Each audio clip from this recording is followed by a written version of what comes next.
Throw me a forever prom. Yes, Lovie and Michael, congratulations on this series. I'm completely obsessed, and I hope you know that this is going to be everyone's obsession come this weekend.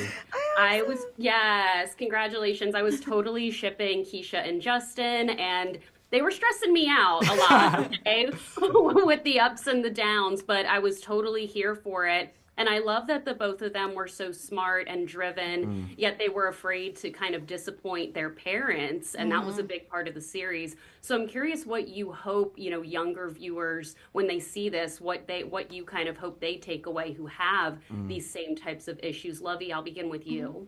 I would hope that they take away discernment.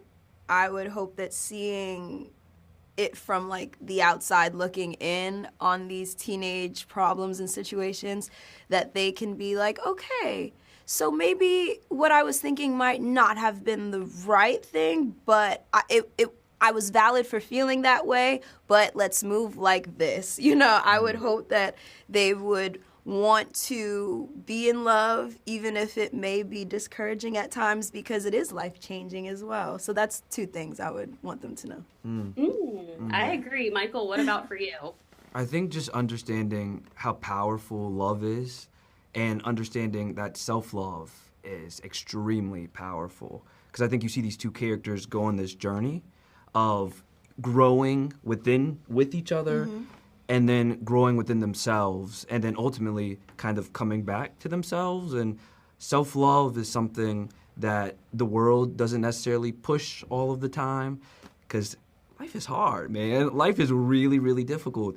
And I think Mara does such a beautiful job at looping it around to self, because at the end of the day, loving yourself, it's important. Self-love is super important. It's hard for all of us, but especially, teens. So I love Absolutely. that answer. Yeah. Well, another one of my favorite scenes is in episode 3 when Keisha and Justin, they reunite on the bus at the end. Yes. Big game win. And Kehlani's Gangsters playing. Yes. Oh my Yes. God. The big game. I love that song. I love that song. That was Yes, like that's a good perfect for song. that It moment. was. Yes. Yeah. So I'm curious what each of your favorite moment to shoot as Justin and Keisha was together, because I love that one, but I'm curious what each of you, loved filming together. I'm going to go and say the prom scene.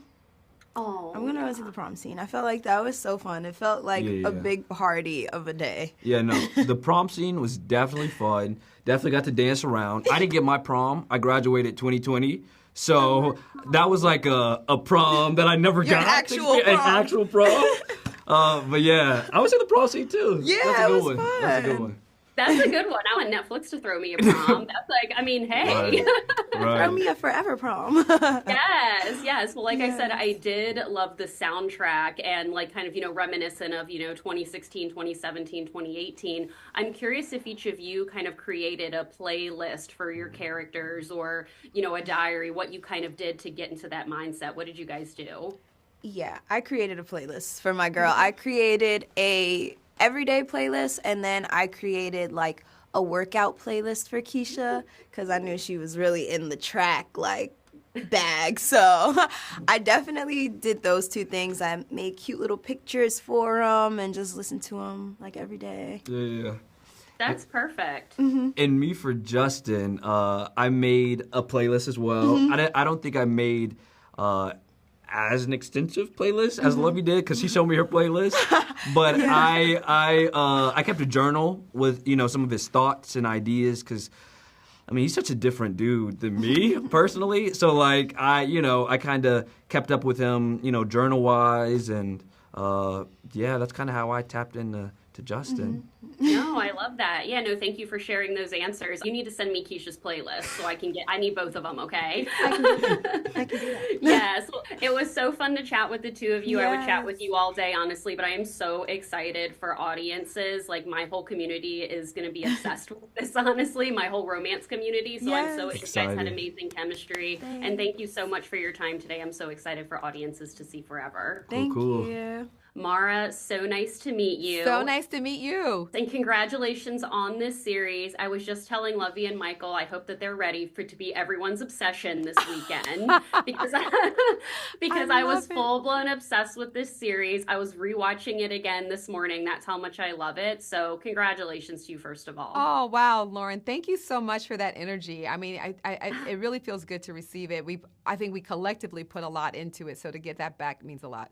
Of course. Yeah, you're welcome. I really feel like a main reason this series works so well is Lovie and Michael's chemistry is incredible. I loved watching the ups and downs of Justin and Keisha, and I'm honestly just wondering how you found the two of them and put the two of them together. Was there an initial chemistry read? Well, I want to bring into the chat, when you're crafting something and imagining something, it really is important who you collaborate with. And my first phone call was to Kim Coleman, who is a casting director extraordinaire. And I told her what I was looking for, and she got going on those casting tapes. My second phone call, Regina King, I was like, I know if I'm going to do a love story with nuanced images, who better to go with than the woman who has given us so many of those images, who has also been doing a beautiful job as a director, and that also allowed us to have a reunion and work together again.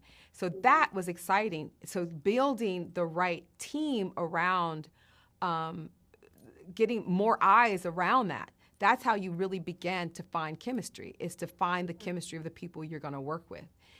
In walks Lovie, in walks Michael, and as soon as we paired them together, like a lot of times you're auditioning them separately and then you mix and match, but as soon as they were on the screen together, you felt it. We all felt it. Goosebumps were happening, and a lot of times that's all you need. There's not words to it. It's a feeling. And our job then was to recognize that and make sure that translated to the screen. But it was them. We put them together, the mix and match of it, the process of casting. And they were ready. And I think what's also lovely about Lovie and Michael is that Lovie is a veteran. Lovie's been at this. She's been at her craft. And I'm just so happy that I've been able was giving her something that she was ready to rock with. And she got a lot of meat on the bone, so to speak. Mm-hmm. And Michael, being new to the game, new to the business, he was equally passionate, equally committed to his art and his craft, but he was new at it. So they're coming at it from two different perspectives.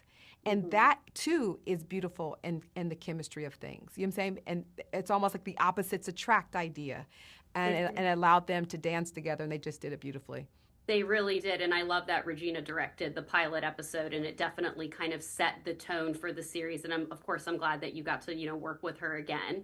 I also, my favorite scene, one of my favorite scenes is in episode 3 when Justin and Keisha are on the bus, and we have Delaney's Gangster playing. I loved that. The soundtrack and the music that you chose is amazing because it felt parallel to what the characters were going through. So talk about collaborating the music for the series and picking the songs that you did. I really wanted, when you're a teenager, you remember the music of your youth. And I wanted to make sure that we bottled that up for this generation, that their music and what they chose,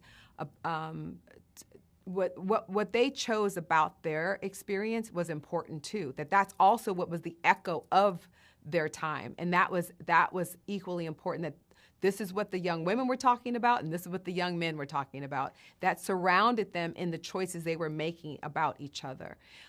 It was also lovely. I always collab with Keir Lehman. We always have a great time picking the music, and our rule was it had to be 2018 or earlier, because that's what would be true to the characters. And it was just a lot of fun sort of padding that emotion. Like it's funny that the scene you're talking about is very emotive for the characters, and then you kind of hit it with that energy of honesty in that song, and the two of those ideas together just gets you all goosebumps. So thanks for noticing. And I also love using music in my work. I always paint images with music in mind with the storytelling.